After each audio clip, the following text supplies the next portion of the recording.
Boa noite a todos, que a graça de Cristo seja com cada um, cada família, cada lar, e que esse tempo juntos aqui seja proveitoso para todos nós, em nome de Jesus. Estou tentando aqui colocar, acho que não está indo. Eu mandei aí no seu também, Rogério, eu mandei o e-mail para você. É só pôr tela cheia agora do senhor, já apareceu aqui para gente. Pois é, já apareceu? É só pôr tela cheia agora. Pois é, aperta ali embaixo, qualquer coisa, deixa eu ver aqui. Dá um exemplo aqui.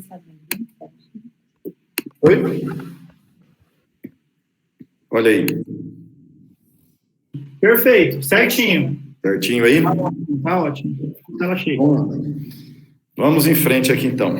É um prazer grande falar para vocês, compartilhar aqui esse assunto da palavra, esse tempo, esse contexto de pandemia.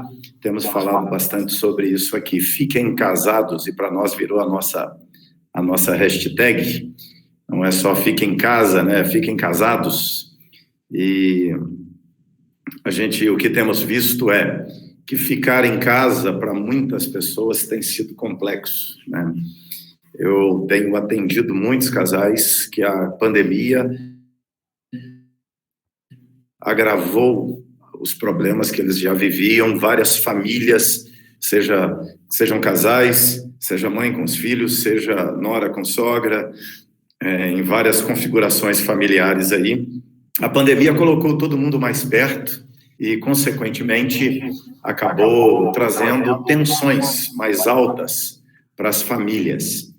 Então, nosso assunto é falar sobre casados juntos permanecer na saúde e no Covid. Essa afirmação, né, na saúde e na doença, o casal unido, a família unida, a mãe ligada a seu filho, né, a família permanecer vinculada, ligada, acreditando na esperança que Deus nos dá em Cristo Jesus. Tem aqui uma imagem de um casal, curiosamente, o nome desse casal é Antônio e Antônia. O seu Antônio, a dona Antônia aqui, eles têm 55 anos de casados, vão fazer 56 esse ano. Os dois ficaram internados no mesmo quarto e venceram a Covid, e o casamento deles continua, não foi interrompido aí pela enfermidade, né? Pelas crises da vida. Na verdade, os dois têm mais de 80 anos de idade e, casados há 55 anos, permanecem casados ao longo desses anos todos, fiéis um ao outro. Laços que sustentam o casamento. Os laços são elos de várias naturezas que unem, fortalecem, protegem o casamento e a família. E protegem contra as ameaças. Nós vivenciamos muitas ameaças à estabilidade, à paz, ao amor, à unidade e à felicidade familiar. São vários elementos ao longo da vida que vão ameaçar essa estabilidade, ameaçar a paz, tentar esfriar o amor e quebrar a unidade conjugal e romper com a felicidade do casal. Mas todo casamento é construído em cima de elos, de laços afetivos que ligam, que unem duas pessoas, depois os filhos também, e os laços estão tanto na esfera conjugal como na esfera familiar em geral, né? Há sempre laços que unem a mãe ao filho, o filho à mãe, o filho ao avô, à avó, e existem laços que sustentam o casamento, que unem duas pessoas como uma só. Por exemplo, como os laços atuam e têm efetividade na unidade das pessoas, na ligação entre duas pessoas, aqui nós temos uma das mais lindas declarações de amor da Escritura, se não a mais linda, que é, na verdade, uma nora pela sogra. A Ruth diz para Noemi: não me instes para que te deixes, e não me obrigue a não seguir-te, porque onde quer que tu fores, irei eu. Onde quer que pousares, ali pousarei eu. O teu povo será o meu povo, o teu Deus será o meu Deus. Onde quer que morreres, morrerei eu, e aí serei sepultada. Faça-me o Senhor o que bem lhe aprouver, se outra coisa que não seja a morte me separar de ti. É uma declaração extraordinária de uma nora pela sogra. Porque mesmo o marido tendo morrido, que era filho de Noemi, o laço familiar, que era tão forte, tão intenso, tão profundo, permaneceu. Ruth permaneceu ligada à sua sogra Noemi, mesmo depois de ter perdido seu marido, que era filho de Noemi. Isso aqui nos mostra como os laços são fortes, como os laços sustentam os relacionamentos. O problema na vida é que muitas pessoas têm um laço com a mãe e não constrói laço com o marido. Tem laço com o pai e não constrói laço com o cônjuge.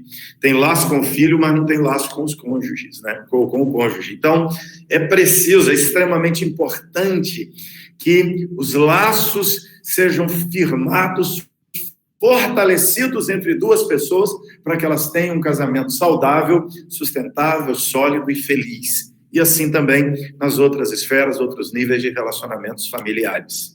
O casamento é o maior laço entre duas pessoas, que se unem voluntariamente através do amor para formarem uma nova família sob a bênção de Deus. Não existe forma de laço mais forte do que o casamento. Em nenhum outro tipo de união as pessoas se unem tão profundamente, tão intimamente, tão intensamente, até mesmo porque é só na relação conjugal que Deus permite a relação sexual. Então, esse tipo de afeto, de carinho e intimidade que extrapola, que é além de sexo, né? E sexo é uma das expressões dessa intimidade entre marido e mulher. Esse é um laço mais profundo, mais intenso, mais amplo que duas pessoas podem viver. Tão forte como vemos no caso de Ruth, que até se estende depois da morte do marido. Texto bíblico, Paulo citando Gênesis, diz: por isso deixará o homem seu pai e sua mãe, se unirá à sua mulher, e nenhum outro tipo de laço familiar faz isso aqui. Serão os dois uma só carne, um só corpo, uma ligação, uma unidade tão intensa, onde a lei da matemática é furada, quebrada, porque na lei da matemática 1 mais 1 é igual a 2, na lei conjugal, na união conjugal, 1 mais 1 é igual a uma só carne. Então, temos uma ligação profunda.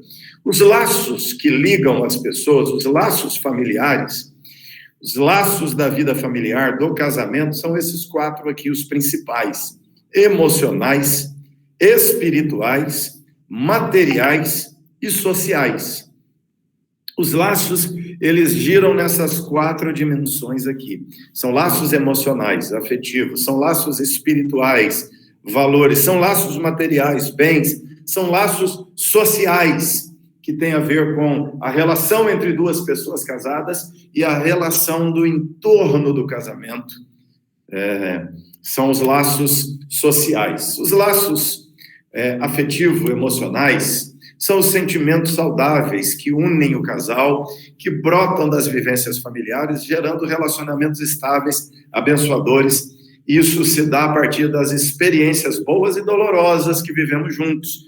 Isso é parte da nossa história familiar. Nós sofremos juntos, nós enfrentamos doença juntos. Olha o seu Antônio e a dona Antônia, que já enfrentaram tantas coisas ao longo de 55 anos de casados. Agora, ano passado, enfrentaram um Covid juntos e ficaram os 2 internados juntos naquele contexto em que, principalmente, pessoas idosas estavam morrendo de Covid e viveram mais uma luta juntos, não é? São os cimentos, são como o cimento que segura aí a vida a 2, ou seja, essas experiências de sofrimento, de lutas, de conquistas, de alegrias, elas vão fortalecendo os sentimentos. Os laços afetivos são os sentimentos saudáveis que vão nos unir. Sentimento de amor, sentimento de gratidão, sentimento de realização, sentimentos de prazer em estar ao lado do outro, sentimento de orgulho do outro, sentimento de orgulho de pertencer ao outro, de estar casado com essa pessoa. São esses sentimentos, eles são os laços que... são os laços afetivos, que quando eles enfraquecem, a família está aí com certeza ameaçada, eles podem enfraquecer, se romper, por fim, desaparecer completamente, aí a família sucumbe. O amor, o sentimento é um laço tão forte que o autor de Cantares, Salomão, compondo esse cântico, diz: as muitas águas não poderão apagar o nosso amor, nem os rios afogá-lo. Ou seja, ele está falando de algo que são laços, são ligações afetivas que até extrapolam a definição de apenas sentimento. É muito mais do que sentimento, é algo extremamente forte que nos une. Mas na vida familiar nós precisamos cuidar desses laços afetivos. Eles não podem enfraquecer, eles não podem se romper, os laços não podem ser quebrados. O que muitos casais não percebem é que eles têm vários laços que os unem. E algumas vezes um pode quebrar, o outro quebra, outro laço quebra, e assim por diante. E algumas vezes eu tenho aconselhado casais que eles dizem: só não vamos separar por causa dos filhos. É um laço que sobrou do casamento. Os laços afetivos de algumas pessoas dizem: eu não separo porque foi muito importante na minha vida, mas eu já esfriei no amor. Na verdade, esses laços afetivos são expressões de amor. Algumas vezes já disse para algumas pessoas: eu não amo mais meu marido. Eu pergunto: se o seu marido passar mal à noite, o que você vai fazer? Ela fala: pelo amor de Deus, pastor, eu vou chamar a ambulância. Eu falei: mas por que você vai chamar a ambulância e tentar salvar a vida dele? Porque ele é um ser humano. Eu falei: pois é, você o ama. Seja um laço afetivo.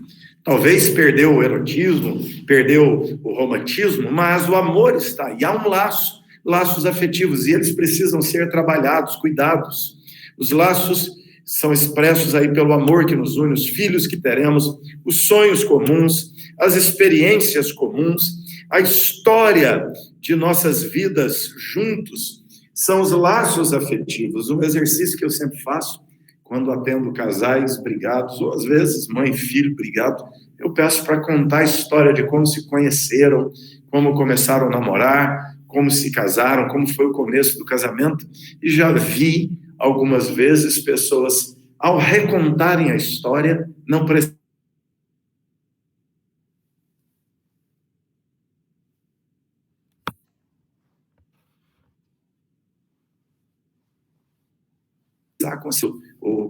os laços, né? Eles seguram, eles ligam, cimentam a união conjugal.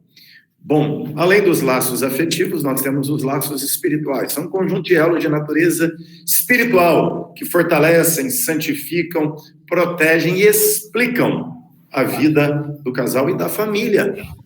Esses laços espirituais tanto fortalecem, como santificam, como vão cercar e proteger, como também esses laços espirituais vão explicar o significado, o valor da família.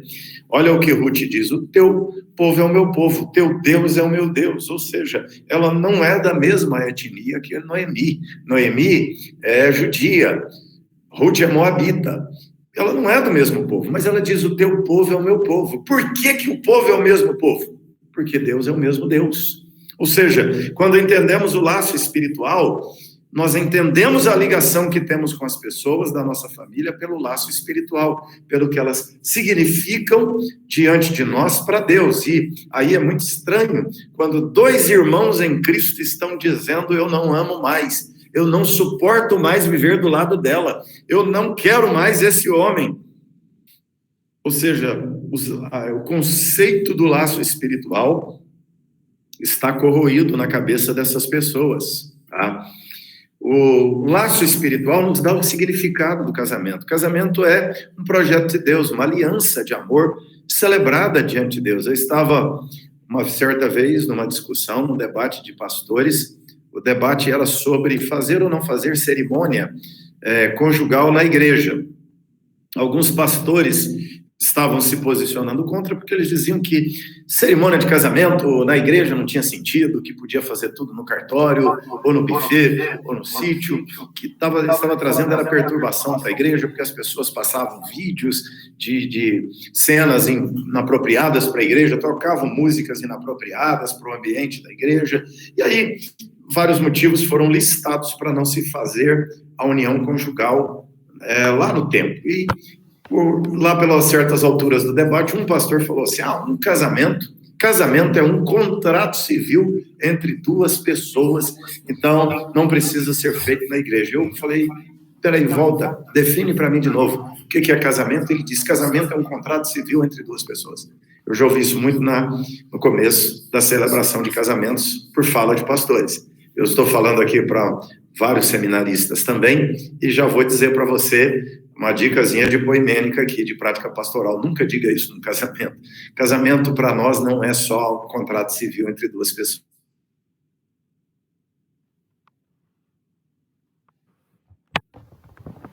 O contrato das pessoas testemunhada e ratificada por Deus. A aliança tem um significado espiritual, é uma aliança de amor celebrada diante de Deus, fortalecido e abençoado pela presença de Deus. O sentido bíblico é Jesus falando que Deus uniu, não separe o homem. Ou seja, há uma ratificação de Deus daquele ato de ligação entre duas pessoas, que é ligado na terra e, consequentemente, ligado também diante de Deus. A natureza da família é de elo, ligação espiritual. A família é uma instituição sagrada, simboliza a união de Cristo e a sua igreja, santificada pela presença do Senhor na nossa casa. A família é instituição divina, casamento é estrutural. Deus criou homem e mulher, estrutura, macho e fêmea os criou, e Deus celebra o primeiro casamento, diz, vocês serão uma só carne, e diz, crescei e multiplicai, nesse formato de família, ou seja, isso é instituição divina, não é o Estado que institui família, na verdade, famílias agrupadas e reunidas é que forma Estado. Estado não tem poder sobre família. Família é acima do Estado. Família é antes do Estado. Família é mais importante do que Estado. Estado não tem moral, competência nenhuma para definir família, porque Deus é quem definiu família e instituiu. Então, a ordem de Deus, Hebreus 13:4, seja sem mácula o leito conjugal. O fundamento da família é a presença de Deus no lar, protege o casamento, a família das tempestades, ameaças. Mateus, Jesus diz, caiu a chuva, transborda os rios, sopra os ventos, dão com ímpeto contra a casa, ela não cai porque foi feita em cima da rocha, da palavra. Ou seja, a casa, seja a casa vida pessoal, seja a casa família, lar, são edificados, quando edificados sobre a rocha, tem alicerce, tem fundamento, tem que ser edificado segundo a definição que a palavra dá, os papéis exercidos dentro da definição que a palavra dá, a sexualidade definida pela palavra de Deus, os comportamentos norteados, controlados pela palavra de Deus, o propósito da família, é a vontade de Deus que nos uniu, e o seu propósito que permaneçamos juntos. Nossos filhos, diz a palavra, são herança, são doações, são dádivas, são galardões de Deus dados a nós, herança do Senhor, os filhos, o fruto do ventre, o galardão, ou seja, filho é presente, é dádiva, casar é dom divino, ter filhos é dom, é dádiva divina, é presente divino também, é a ordem natural. Quando o casal não consegue ter filhos, isso traz, por vezes, dor, desconforto, tristeza, poderá tê-los de outra forma, por adoção, outros meios, mas nós sabemos, o ter filhos é dádiva, é dom de Deus, é presente de Deus, é privilégio de Deus a nós. O sentido do sagrado, o altar, a igreja, o reino, é a fé que professamos juntos, a igreja, os ministérios, as experiências espirituais em família, a espiritualidade doméstica, do casal orar juntos. Aliás, eu estou até atrasado aqui, não falei da minha esposa Márcia, ela está num outro encontro de mulheres, de pastores agora, e terminando lá, ela vai tentar entrar aqui também, então deve aparecer até o finalzinho, se lá terminar primeiro. O problema é a reunião de mulher acabar rápido, mas fica aí uma esperança. A espiritualidade doméstica, que é a oração do casal, a oração da família, os valores espirituais em comum. Temos os laços sociais, são os relacionamentos que ajudam o casal e a família a se conectarem com o mundo, fugindo do isolamento, do tédio, gerando sociabilização e crescimento cultural da família, princípio bíblico de amar o amigo. Todo casamento, toda família precisa se sociabilizar e precisa ter outras famílias amigas. O casal precisa ter amigos e se relacionar com a igreja, se relacionar com a família maior. São laços sociais que ajudam o casal. Eu atendi uma vez um casal que eles brigaram tanto e eles tinham tantas diferenças nas finanças, nos gostos, na música, na decoração da casa, e eles namoraram e não viram isso, casaram, e isso veio muito claro, muito à tona entre eles, e eles me disseram uma coisa interessante. Eu perguntei assim: o que sobrou de laço que liga vocês dois? Se vocês forem falar um laço. Aí eles não tinham filhos ainda, e eles foram dizendo, os pais moram longe e não se importavam com os dois. Eles se conheceram já solteiros, morando sozinhos. O imóvel, ela tinha o dela, ele tinha o dele. Então, foram morar num dos imóveis, mas era só largar e voltar para o dele. Então, foram listando, não tinha laço nenhum, a não ser um laço. Eles disseram assim, a única coisa que nos mantém ainda juntos são os amigos. Eu disse, vamos restaurar o casamento a partir dos amigos? E conseguimos conversar a partir dos amigos. Ele disse, eu não separo dela porque eu vou perder meu rol de amigos. Mas ele perdoou, entendeu que havia mágoa, ela perdoou, entendeu que haviam erros, mágoas, comportamentos egoístas de ambos, e aí foram se quebrantando, e graças a Deus foi possível restaurá-los. São laços sociais. A própria igreja, tem gente que a igreja ajuda a manter o vínculo conjugal. Se estivesse fora da igreja, tinha separado, porque está na igreja, está juntos, porque são os laços sociais que ajudam, que alimentam a família, que reconcilia a mãe com o filho, que reconcilia marido e mulher, que ajuda a se manterem juntos. É um laço que ajuda o casamento. E o último aqui, os laços materiais, representam as conquistas comuns do casal, que se projetam no espírito, no estilo de vida, a família, são os frutos do esforço comum, da luta, do trabalho, do suor de ambos, das ideias, da ajuda, do auxílio mútuo. Compraram carro, compraram casa, compraram sítio e foram comprando, e tem bens, tem os móveis, tem o fogão, tem a geladeira, são os bens, são as viagens, é o lazer a dois, a educação conquistada, o conhecimento adquirido, porque eles estão juntos, a ligação material. Um outro exemplo aqui, que gosto sempre de dar, foi de um casal que eles estavam brigados, já tinham quase 40 anos de casamento, os filhos tinham casado, saído de casa, eles vivendo uma crise seríssima no casamento. O homem veio ao gabinete pastoral arrastado pela mulher, e ela trouxe o marido para eu convencê-lo a assinar o divórcio, porque ele disse que não assinava. E ela trouxe o marido no gabinete pastoral para eu convencê-lo a assinar o divórcio. E aí eu perguntei para ele assim, curioso, né? Por que o senhor não quer assinar o divórcio? Ele disse, por causa da casa, pastor. Essa casa que nós temos, nós trabalhamos juntos. Aí ele começou a contar que ele trabalhou de pedreiro, ela de ser ajudante dele, e eles assentaram tijolos juntos, fizeram piso juntos, e puxaram areia juntos e tal. Falou, eu trabalhei duro, eu suei, e eu não abro mão dessa casa, eu não vou vender, essa casa não vai ser para outro desfrutar dela, eu me recuso a vender a casa. Aí eu achei interessante. Eu esperava ouvir do sujeito assim, eu não quero separar porque eu amo a mulher. Ele disse, eu não separo por causa da casa. Eu falei para eles, olha, vocês têm um último laço que liga vocês, que é a casa. Dá para salvar o casamento a partir da casa. Já que vai dar tanto trabalho brigar na justiça pela casa, que tal se a gente começa a pensar no casamento? Por que o casamento ficou ruim? E aí começaram a falar, eles não queriam falar do casamento, eles foram lá para falar da partilha de bens, mas conversaram sobre casamento. Eu pedi para contar a história da construção, os dois encheram os olhos de lágrimas, contaram a história da construção, e à medida que iam contando, eles riam um para o outro, riam do outro, e olhavam com os olhos cheios de lágrimas um para o outro, e saíram dali com uma conexão mínima. E dali, depois os dois, assentei com eles, deram grandes risadas porque queriam se separar, e a casa foi o elo material, o laço material. Bom, vamos lá.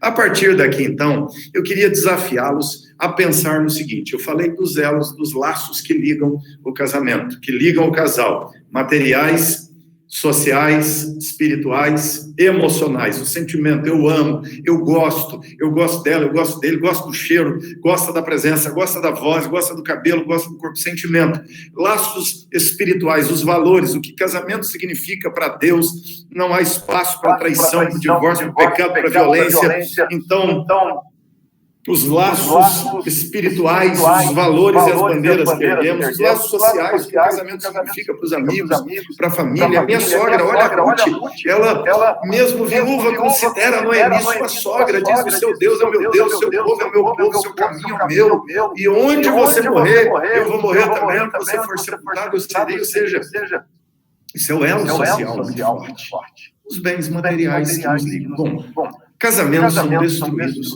são arruinados, por vezes, por pequenas fendas, porque pequenas brechas que se abrem. Pedro, escrevendo a sua primeira carta, diz assim: vigiai, sede sóbrios, pois o diabo, vosso adversário, vive ao vosso redor como um leão, bramindo, esperando quem possa tragar. Satanás espera, diz Pedro, uma vulnerabilidade, uma ovelha separada do rebanho. Ou seja, Satanás tenta enxergar um momento de fraqueza, o rebanho fechado, coeso, não tem abertura para o inimigo entrar, mas uma ovelha isolada é uma abertura que ele precisa para entrar. Aquela ovelha deu um espaço para que o diabo, para que o lobo venha devorá-la, venha agir. Nós, como igreja, Pedro está dizendo: o diabo anda em derredor procurando quem possa tragar, procurando casais vulneráveis, mães vulneráveis, filhos vulneráveis, procurando noras vulneráveis, sogras vulneráveis para atacar, gerar contenda, gerar inimizade, gerar grandes brigas. E na pandemia, com as famílias mais confinadas, com os casais, e o que eu tenho ouvido de gente dizendo que não aguenta mais porque vê o marido o dia inteiro. Eu recebi um casal a semana passada, que a mulher falou com o marido: eu não te aguento aqui mais, você está invadindo o meu espaço, aqui é o lugar onde eu tenho que ficar com os meus filhos, eu tenho que aqui ter lugar para cuidar, dar banho, brincar com meus filhos. Eu fiquei pensando, que conceito é esse de casamento? Ela disse: aqui é meu espaço para eu ficar com os meus filhos. Aquele sujeito foi banido da casa dele, do casamento, ou seja, ela não entendeu que o marido em casa seria uma bênção. Ela achou que o marido em casa é um entrave, uma crise terrível, uma fenda, uma brecha. O marido havia dito para ela: não me considero mais seu marido. Olha que situação terrível, por causa daquilo tudo.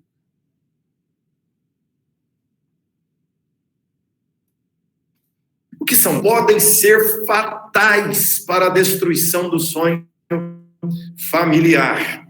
São pequenos espaços vazios, são carências não resolvidas, são pecados não confessados e reconhecidos, são ameaças sutis que colocam em risco a família. Preste atenção nisso, gente.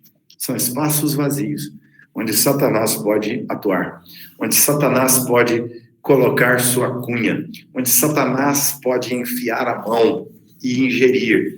São carências não resolvidas, carências da alma. Gente, carência é tão nocivo quanto a deficiência de caráter. Muita gente trai por causa da carência. Muitas mulheres traem porque estão sós.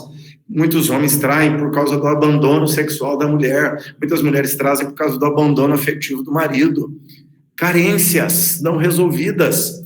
Filhos carentes, vulneráveis aos traficantes, vulneráveis aos amigos influenciadores, carências não resolvidas, pecados não confessados, um tropeço na pornografia, que vai piorando, que pode virar uma tara no coração, que vira um fetiche, que vira depois uma compulsão sexual, e que vira depois uma traição, não só virtual, mas até mesmo material aí, e só a virtual já é terrível. Então, são ameaças sutis que colocam em risco a família, são pecados de revolta não confessados que podem culminar numa agressão física.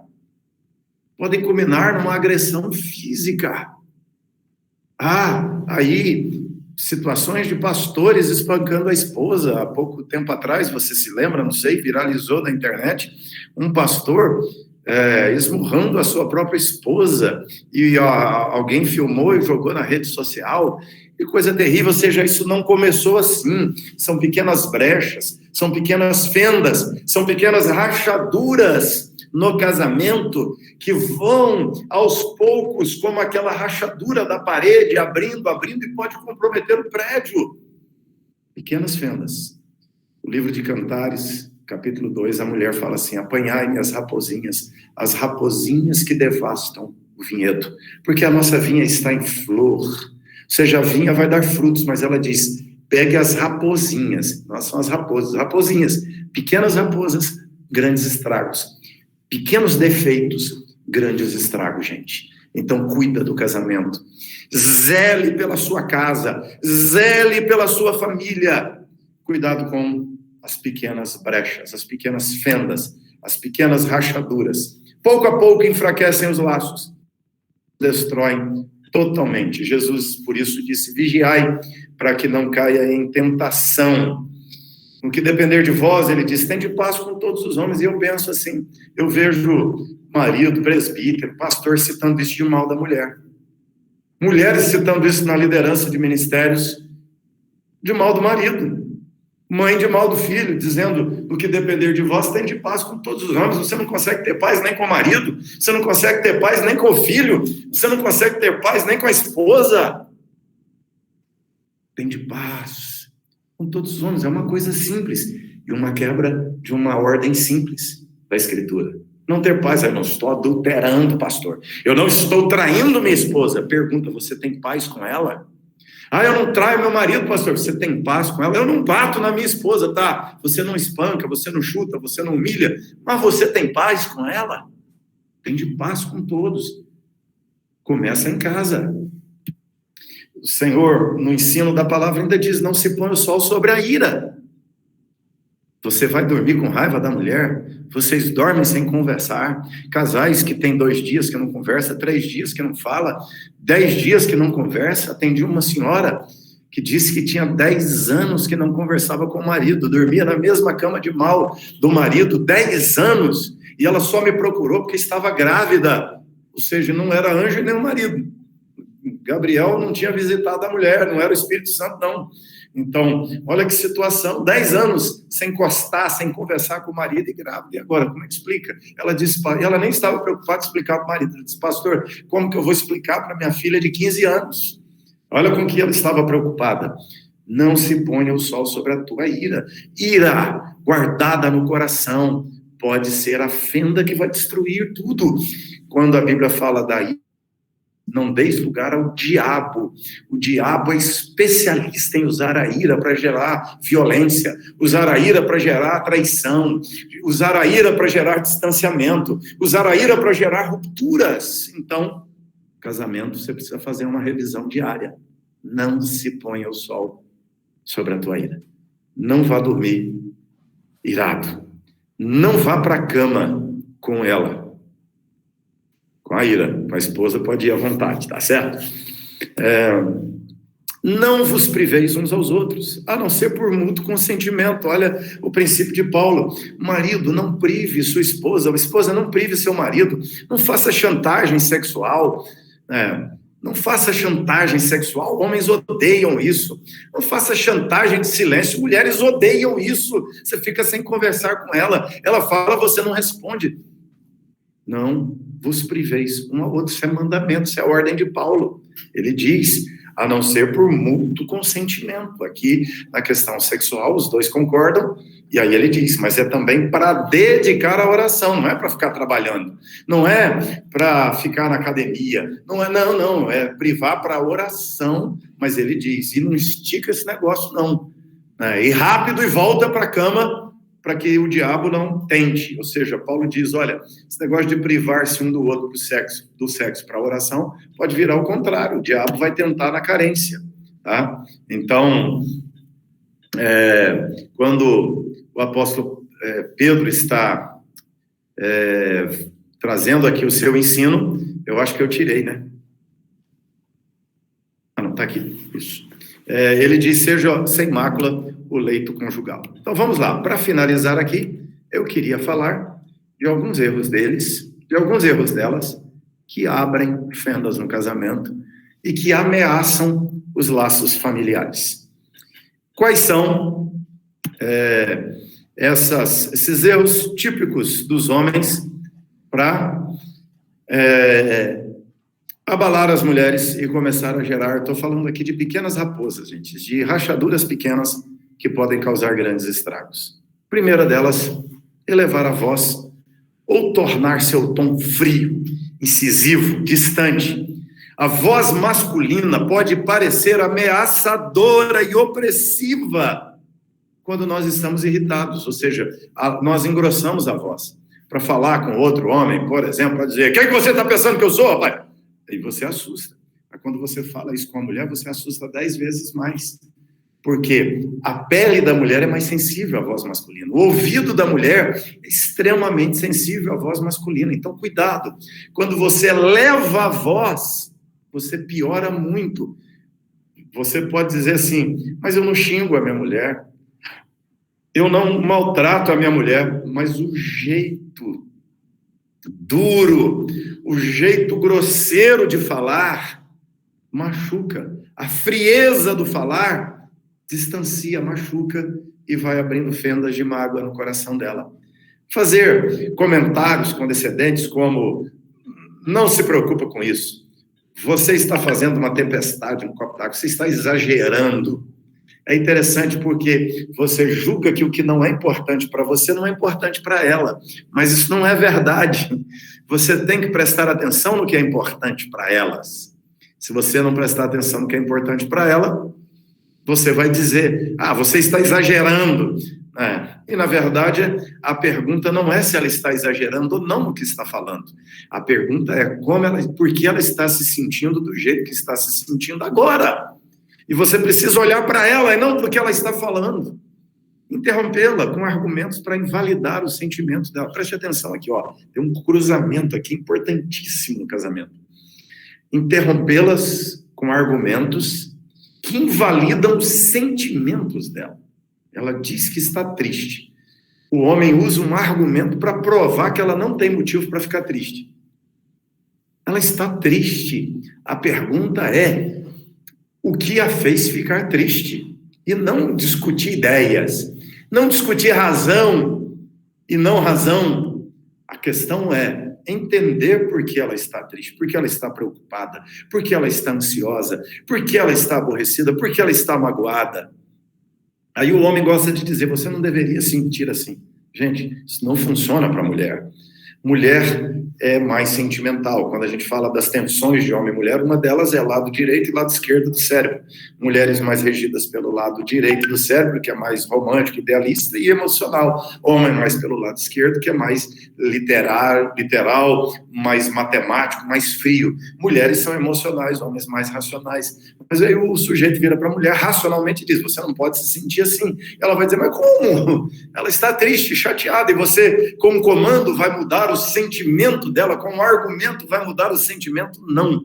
O que muda o sentimento é acolhimento, é abraço, é aconchego, é demonstração de amor, é demonstração de interesse e de afeto. Ou seja, muitos casais vivem nesse ciclo. Ela está triste, chateada, infeliz, e ele atacando com argumentos para mudar a coisa. Não, você tem que acolher e deixá-la se aproximar. Justificar seus atos, tornando aí a interpretação dela errada. Ou seja, o homem rapidamente vai explicar. A gente tem uma máxima de conflito de homem e mulher, que é: as mulheres choram no conflito e os homens negam. Ou seja, o homem vai negar que errou, vai se defender, vai se explicar, vai justificar e torna a interpretação dela errada. E ela magoa, uma fendazinha que vai se abrindo no coração. Criticar ou subestimar ao esclarecer o que você está dizendo. Quando você diz: esse não é o ponto, ela está dizendo algo e você muda, tira o foco da conversa, muda o assunto, dizendo que aquilo não é importante. Expressar frustração com o ritmo das discussões. A mulher quer falar sobre aquilo, o homem diz assim: por que tem que falar disso toda hora? Eu não quero discutir isso. Você bloqueou a mulher. Você bateu a porta na cara dela. Então, esse é um erro dos homens, raposinhas, que podem destruir o vinhedo. Isso se repetindo 1 ano, 2 anos, 3 anos de casamento, se repetindo na vida familiar da mãe com o filho, da nora com a sogra, da sogra com a nora, vai trazer traumas, barreiras, objeções, obstruções na vivência familiar. Os homens costumam errar muito nisso aqui, dizendo, para que tem que falar isso? Os homens não gostam de discutir relacionamento. Oferecer soluções em vez de fazer mais perguntas. Nós erramos muitas vezes, em lugar de oferecer soluções, deveríamos fazer perguntas.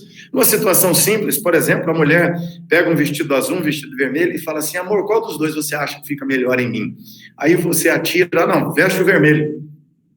Por quê? Porque o azul é feio. Ela nunca mais vai usar o azul. Né? E, aliás, você ganhou uma inimiga se ela estivesse pensando em usar o azul. Ou seja, faça mais perguntas. Pergunta o que você está pensando, onde você vai, que sapato você vai usar, que bolsa você pensou em usar. Foge da resposta prática e soluções rápidas. Ela vai achar que você está querendo se livrar dela e não ajudar ela a resolver o problema. Quando a mulher pergunta se é o azul, se é o vermelho, ela já pensou. Você fala, qual que você pensou? Ela vai dizer, eu pensei no vermelho, por isso. Você fala, olha, entendeu? Não dê soluções. Mas nós ficamos dando soluções. E quando a gente fica dando soluções, elas acham que nós não estamos interessados no diálogo. Porque nós queremos acabar logo com a conversa. Corrigir as prioridades dela em vez de incentivar os valores. Ela tem prioridades e o homem... Tem gente que casa consigo mesmo. Ele quer pegar a mulher, colocar dentro do seu ciclo e que ela viva só para ele, em função dele, e ele negligencia as prioridades dela. Minimizar os sentimentos dela, em vez de não... dizer nada e simplesmente ouvir. Ele diz, você não devia ficar tão aborrecido, ou seja, escuta, faça o trabalho de ouvir sua mulher. Menosprezar os sentimentos dela, tentar concluir a conversa. Já entendi o que você quer dizer, já entendi, você toda hora fala. Você percebe? Você bloqueia a mulher e você está abrindo rachaduras na relação no dia a dia. Ter de dar a última palavra sempre. Tem homem que tudo que acontece, a palavra final é dele, ele tem que ser conclusivo sempre, não é? E aí, ele sempre vai querer fechar a fala, enterrar a fala, né? Pagar na mesma moeda. Quando ela reclama, você retribui com mais reclamações sobre ela ainda, querendo dizer que ela reclama de tudo, por exemplo, não é? Ceder ao que ela quer com um comportamento demonstrando que ela está sendo insensata, exigente ou simplesmente colocando-a no papel de malvado. Ou seja, muitos homens cedem, mas cedem felizes. Ele cede ao que ela quer, mas frustrado, ou seja, ela nem quer mais. Por exemplo, aqui ela fala, a gente não sai para jantar, então tá bom, vamos marcar para jantar sexta-feira. E ele vai, mas não conversa com ela. Esses dias eu recebi um sujeito que ele saiu com a mulher, ela estava, os dois confinados em casa, ela trabalhava na área de saúde, estava confinada em casa, tinha passado um período de suspeita de Covid, não era, e agora em casa, ela falou assim, não aguento mais ficar em casa, vamos dar uma volta no shopping. E ele, com medo de pegar Covid, não queria ir ao shopping com ela, mas ela pressionou, ele cedeu. Ele tinha 2 problemas, não queria gastar e não queria correr risco de pegar Covid. E ele foi. E lá no shopping, eles tiveram uma briga terrível, chegaram em casa brigando e começaram a falar em separação. Ela chegou a mandá-lo sair de casa. Ele me procurou, contou toda a cena. Eu disse para ele, você não pode ir ao shopping com raiva da mulher, com medo de pegar Covid e com medo da mulher gastar alguma coisa. Eu falei, olha, isso não funciona. Ela achou que você não queria estar com ela lá. Eu sei, homens detestam passear no shopping, não é? Mas, se você gosta dela, você devia gostar. Você pode não gostar de shopping, não gostar de loja, mas vá até o shopping com ela. Eu já fui algumas vezes, entrei na loja com a minha esposa, e percebo que as vendedoras começam a ficar assim, meio achando estranho. Toda vez que eu entro com a minha esposa numa loja de roupa feminina, e ela começa derrubar aquele monte de vestido em cima do balcão, me perguntando o que eu acho, aí eu invento de dar umas opiniões e falo, o que é isso, por que é isso? Aí tal, e fico ali interagindo com ela. Aí já ouvi algumas vezes, nossa, seu marido vem com você na loja? Eu falo, eu detesto. Ela percebeu, ele gosta? Eu falo, não gosto, mas eu gosto dela, então eu vou por ela. Ou seja, eu vou feliz por estar com ela, não infeliz porque eu não queria estar lá. Fazer ameaças em lugar de expressar as preferências. Ou seja, diga o que você gosta, em vez de ficar ameaçando a mulher. Então, Diga o que você gosta, as suas preferências também, e ela vai atender suas preferências, principalmente se você atender as dela. Vamos lá. Do outro lado, as mulheres erram muito em elevar o tom de voz, usar tons emocionais fortes, assim como voz de comando, de deboche ou de sarcasmo, né? Quando a mulher debocha ou é sarcástica, ela começa a abrir rachaduras no coração do seu marido, usando perguntas retóricas do tipo: como é que você pode dizer isso? Como você pode falar uma coisa dessas? Não escuta o que ele está dizendo. Tenta entender a razão, tenta entender o que está por trás da fala e não o que ele fala. Fazer reclamações generalizadas em lugar de ser específica. A mulher reclama de um monte de coisa de uma vez. Ou faz uma reclamação generalizada. Como que é isso? Por exemplo, você está sempre assistindo a televisão.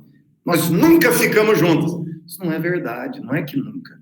Aí você precisa entender, o homem entende literalmente, mulher figuradamente, indiretamente, o homem diretamente. Quando a mulher fala, nós nunca ficamos juntos, o homem vai tentar lembrar da última vez que ficaram juntos. Ele vai dizer para você, não, em 2001 nós assistimos um filme juntos, não é? Pois é, você disse nunca, ele entendeu nunca. Então não diga nunca.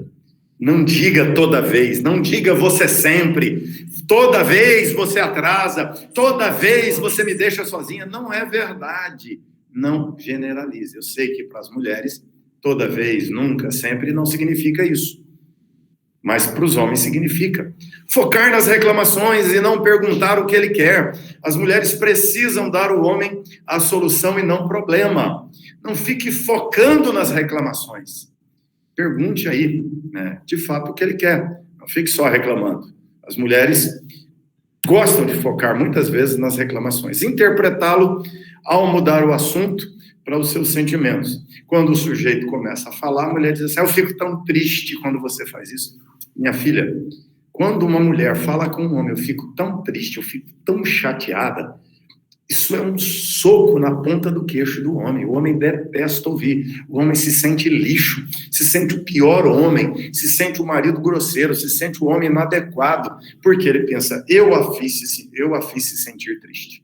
Nenhum homem quer isso, nenhum homem se sente bem com isso. Então nunca diga para seu marido, eu fico tão triste quando você... Não.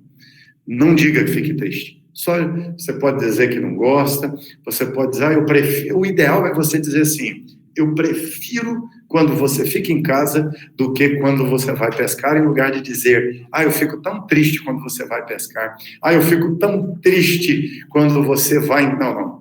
Diga-se, eu fico tão feliz quando você está em casa comigo. Porque esse fico triste é ruim demais. Esperar que ele reaja como uma mulher, não como um homem. Não espere que seu marido reaja como mulher. Ele não vai reagir, ele não vai ver que você cortou a pontinha do cabelo. Você corta a pontinha, meio milímetro do cabelo, chega em casa, fica balançando o cabelo na frente dele, esperando que ele verá, e vai ver que você cortou a pontinha do cabelo, vai dizer, foi no salão, cortou o cabelo. A sua amiga verá, seu marido não. Porque homens não veem detalhes. O olho masculino não enxerga. Não espere que o homem vai ser sensível como as mulheres são. Você faz carinha de triste, esperando que ele olhe para você e diga assim, por que você está triste, meu amor? Você está triste? Não. Um homem, quando ele quer descansar, fica calado num canto lá, não conversa com ninguém. Se você ficar calado e não conversar, ele vai entender que você está cansado e quer ficar sozinha. E vai deixar você lá. Não faça carinha de triste, tá certo? Compará-lo a outro, ou com ele, como ele era no passado. Você era bem mais afetuoso. Né? Ninguém que eu namorei falava assim comigo. O Roberto é tão romântico com a mulher dele. Nunca faça isso. Você vai machucando seu marido. Homens detestam ser comparados com outros, até com ele mesmo no passado, principalmente se a comparação é onde ele é pior do que no passado ou pior do que o Roberto, do que o Antônio, do que o Pedro. Ele vai se tornar agressivo com isso. Começar uma briga para expressar sentimentos que vêm se acumulando. Ou seja, a mulher vai ficando triste, ficando chateada com uma situação, outra situação, duas situações, três situações. Aí ela provoca uma situação para despejar o sentimento. Aí despeja tudo aquilo que nem é proporcional à briga que aconteceu naquele momento. Ela briga por causa de menino, mas está magoada por causa do que ele falou com a mãe dela, por causa do que ele falou da mãe dele com ela, porque ele, em lugar de ficar em casa, foi para a casa da mãe dele, aí aquele monte de coisa acumulada. Ela diz, arruma uma briga aqui para brigar por aquilo tudo. O homem fica extremamente aborrecido com isso. Falar sem parar, impedindo que o seu marido, parceiro, tenha aí uma chance de expressar seu ponto de vista. Falar sem parar. Mulheres falam demais. Vocês têm mais velocidade para falar, vocês têm mais articulação para falar do que os homens.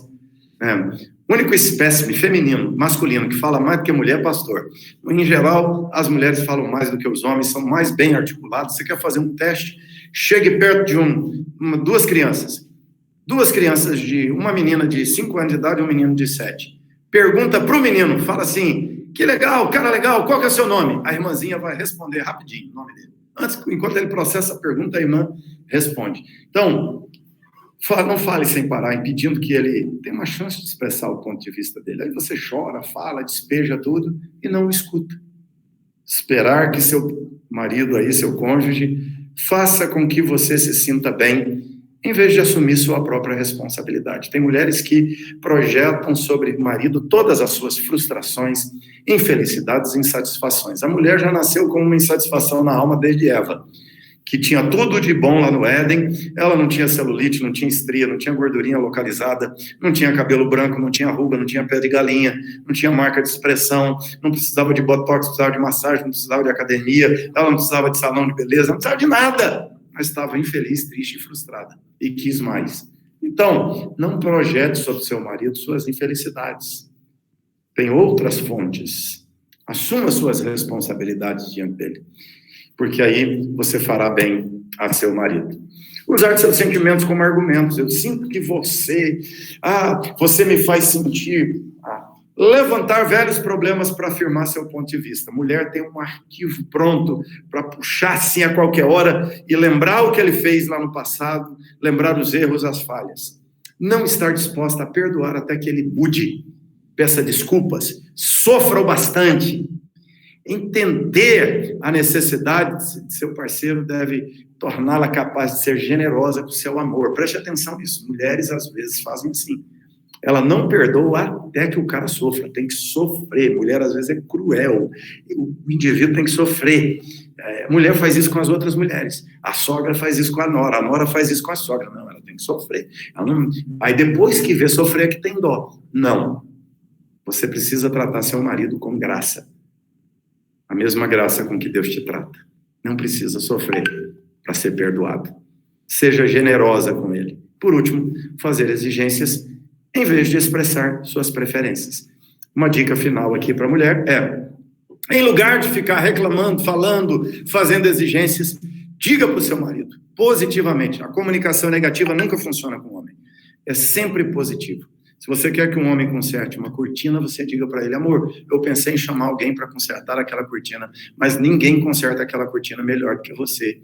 Eu prefiro que você conserte. Você diga para ele, amor, eu gosto quando você arruma a cozinha, você lava bem as panelas, entendeu? Fale a preferência, fale o que você gosta. Eu gosto que você fique em casa, eu gosto quando você me trata assim. Eu fico tão bem quando você me elogia. E aí vai, ao invés de dizer assim, você nunca me elogia, você não me olha, você não presta atenção em mim, você não me ama mais. Não, diga para ele, eu fico tão feliz quando você diz que me ama. Que bom, você fala tão bem. Ou seja, fale sua preferência positivamente em lugar de reclamar negativamente. E você não mantém as brechas. Para finalizar, então, a diferença entre um terrorista e uma mulher em TPM é que com o terrorista ainda há negociação, com a mulher, você sabe, é complicado. Mas, na verdade, com a mulher crente, com a mulher de Deus, é negociação sim. Isaías 58:12 diz, será chamado reparador de brechas e restaurador de veredas para morar. Será chamado restaurador de brechas. Eu disse que o que sustenta casamentos são os laços afetivos, espirituais, materiais, sociais. O que compromete os laços são as rachaduras. E vai rachando e rasga e as pessoas se separam.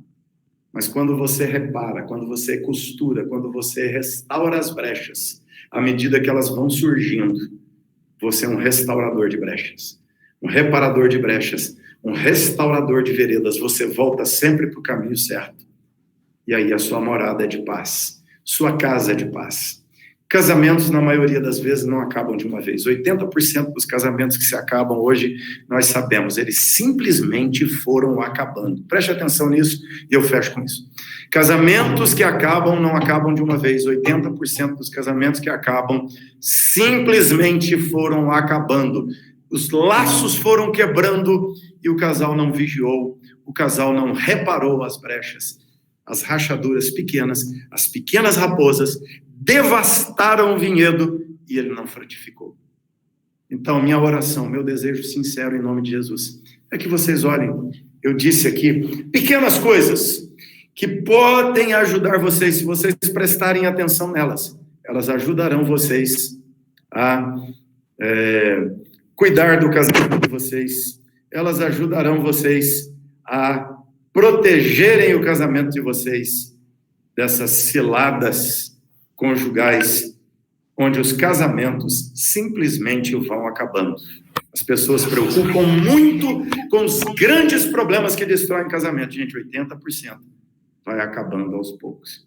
E quando as pessoas acordam, está num estado tão complicado que é difícil, né? Nunca impossível restaurar.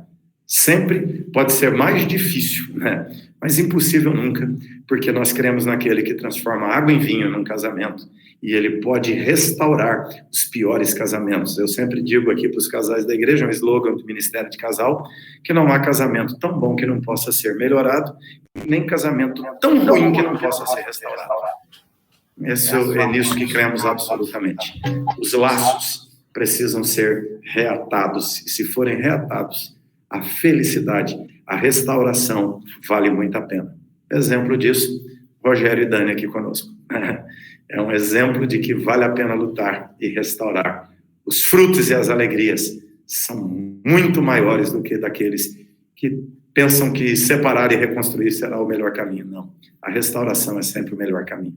Então, Deus abençoe todos vocês, Deus os ajude em nome de Jesus a manterem os laços bem amarrados, bem atados, espirituais, emocionais, sociais e materiais, em nome de Jesus. Amém. Agora, pastor, muito obrigada. Sempre é um tempo de muito aprendizado, várias coisas anotadas aqui para praticar. E agora é o momento que estamos abrindo para perguntas. Algum casal, eu vi muitos casais aí rindo, não sei se cutucando, né? Agora é o momento. Fiquem à vontade. Alguém gostaria de começar? Andréia.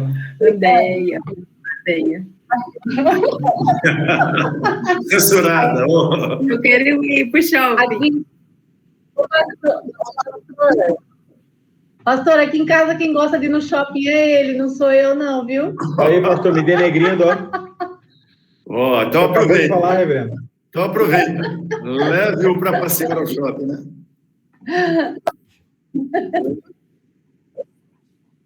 De vez em quando, assim, as regras, né, de homem e mulher é muito interessante. Em alguns casais, sempre alguns itens acabam se invertendo, né?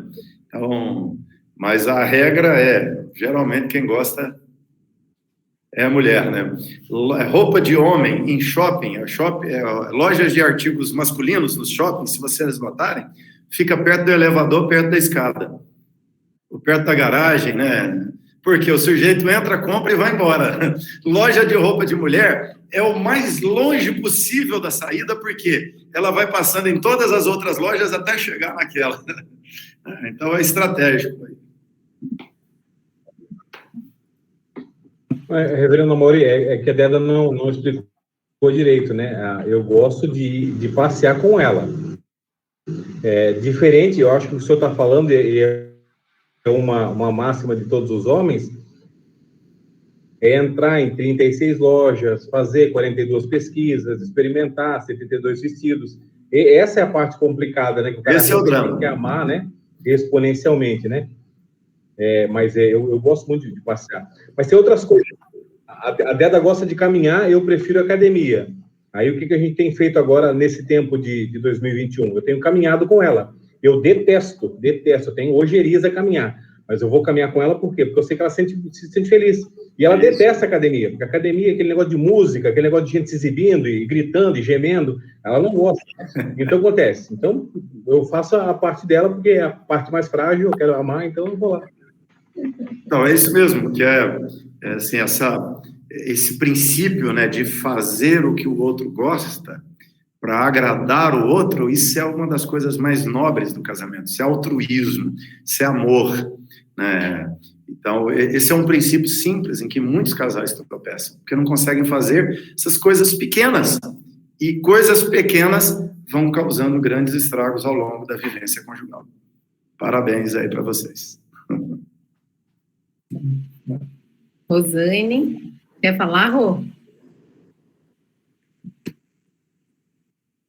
A gente só faltou fazer um balde de pipoca e sentar aqui para assistir. Eu ia perguntar se aquelas listas vão ficar disponíveis, porque elas são úteis, é muito. Manda aí para a Dani manda para vocês. Aliás, eu já mandei para o Rogério, já mandei no e-mail, Rogério, manda aí para eles. Tá, obrigada, viu? Eu gostaria de fazer um comentário. Posso? Opa, vamos lá, Adalto, com certeza. Quando nós, às vezes, somos solicitados pela esposa para fazer alguma atividade, eu, às vezes, assim, eu faço, mas aquela hora eu não queria fazer, sabe? Tem hora que eu faço com ira, mas faço. Eu ia perguntar ao reverendo se isso é pecado, se é errado, mas eu faço, sem querer, mas faço. Então, cuidado para não demonstrar a insatisfação para ela, porque fazer demonstrando a insatisfação é que é o problema, né? Então, eu posso ficar insatisfeito, mas engulo a insatisfação, e é aquele princípio, né, de Paulo, quando ele fala do servo, trabalhar para o seu senhor como se fosse para o senhor, né? Ou seja, não é gostoso, e ali Paulo está falando até na relação de escravo. Imagina que escravo que gosta de ser escravo. Ele fala, mas seja como para o senhor. Então, faça para agradá-la, mesmo que contrariado, mas faça e tente não demonstrar a contrariedade. Demonstre assim, eu não estou feliz em fazer isso, mas estou feliz em agradar você. Às vezes parece que eu exagerei um pouco também, né? Não era bem assim que eu queria dizer. Mas às vezes sabe quando você não quer, você não está pronto para fazer aquilo. Eu não sei mas não, mas eu acho que rolou um beliscão lá embaixo da câmera. Não, de forma nenhuma. Mas é que, às vezes, como aquela parábola que Jesus conta dos dois filhos, você vai trabalhar, ele fala não, e o outro diz, eu não vou e vai, sabe? Mas no fundo, na verdade, é porque eu não estou com vontade de fazer aquilo naquela hora, mas eu vejo que vai prejudicar, eu acabo fazendo ali contra a minha vontade, mas no fundo, eu penso que vai trazer um benefício a ela, do que está pedindo. Então, ainda bem que essa intenção foi respondida aí. É isso mesmo, isso é nobre, essa atitude aí. A boca fala, o coração tá cheio, mano. Já foi, a emenda é pior que o soneto. Mas igual, pastor, mano. Finge bem, bota a boca. Uma dica sobre esse negócio aí de fazer as coisas, né? A esposa está sempre pedindo para a gente fazer as coisas, né? Eu entrei num acordo com a Dani aqui. Eu falei, Dani, todas as férias eu faço tudo que você precisar. Aí ela tem uma lista que todo dia ela fala, eu não vejo a hora de férias. Eu não vejo a hora de férias. Precisando de 60 dias de férias daqui a pouco. Aí tem a lista do banheiro, do quarto, da cozinha, da sala. Quando é algo urgente que quebra, eu vou e já faço, né? Eu fui na casa dele. Mais fim aqui. Eu fui na casa dele, eu quase caí no chão, que o banco tá solto, a mesa tá solta. Tá deixando para as férias. Eu fui lá, pastor, a casa tá caindo aos pedaços. Ele falou que só nas férias. Só nas férias. Roger, eu falei assim pro Gerson. Eu falei assim, ó, amor. Oi, Deda. Cortou.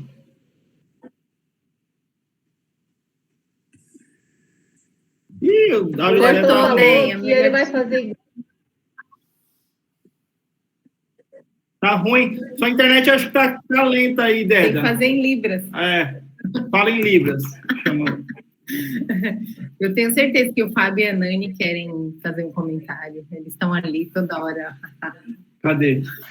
Ali, ó, eles estão... Aqui!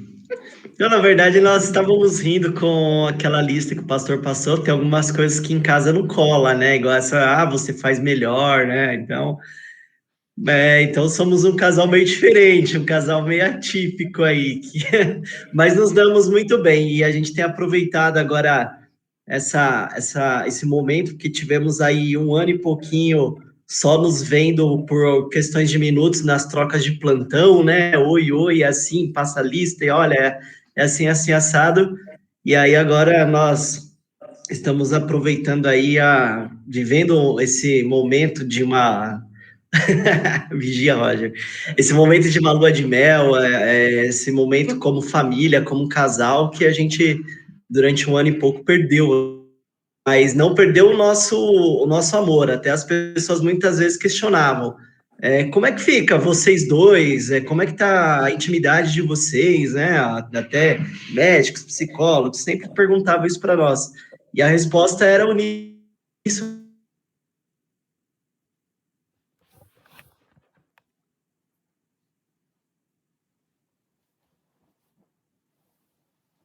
Falando aí, foram coisas que nós não fazíamos e no dia a dia foi nos ensinando a fazer, como fazer aquilo que o outro gosta para agradar, embora você não goste, elogiar mais, a questão da roupa, a Elaine sempre pergunta, né, fala, essa não ficou legal, mas ela fala, eu gosto de perguntar para você porque você é sincero, e ela não vira minha inimiga, ela até gosta, pastor.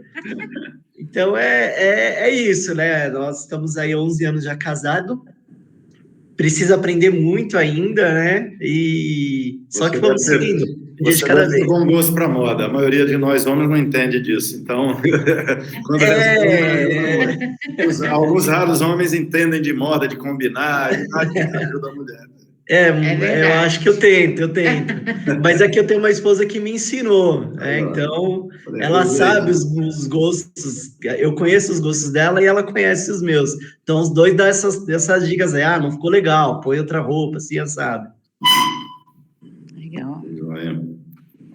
Mais alguém, gente, gostaria de fazer uma pergunta? Só nas férias. Centro de São Paulo a gente também não, viu, André, que escreveu aí. Quem escreveu? Eu vou no shopping, eu vou onde for, mas centro de São Paulo aí já complica, né? A gente já finaliza aqui. Uma voltinha 25 de março, assim. Pastor, Deus o livre, não vai, não. Ele não sai, não, vai sozinha, mas com ele... O pior de centro de São Paulo, lá no Brasil, diz assim, eu só vou tal lugar, só em tal lugar e pego e volto na hora. Pode esquecer. Isso aí só vai dar estresse. Adalto, ele fica lá o dia inteiro. Eu não tenho paciência, não. Ela fica o dia inteiro lá. Bom, agora... Então, gente, já que não temos mais perguntas, eu vou... Está encerrando aí, pedindo para o pastor fazer uma oração. Professora Ana Maria, muito obrigada. A senhora gostaria de falar? Não, mas acho que um canal direto para depois conversar em off com o pastor, acho que é bom, hein? Vamos fazer agendamentos online. É só marcar. Tá certo, então, pastor. Muito obrigada, pastor. Muito boa a sua palavra, muito oportuna. E pode acreditar que nós precisa aqui, viu?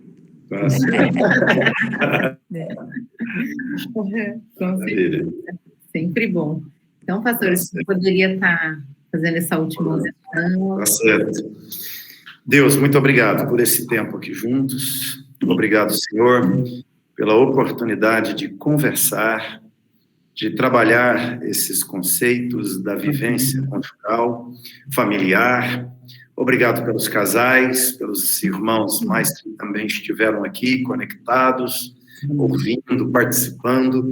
Ajuda, Deus, para que estas palavras contribuam para a boa convivência de marido e mulher, de sogra e nora, de irmãos, de mães e filhos, pais e filhos, de Deus cunhados, em nome de Jesus, que a tua bênção esteja sobre cada família aqui, sobre cada casamento, ajuda nas lutas.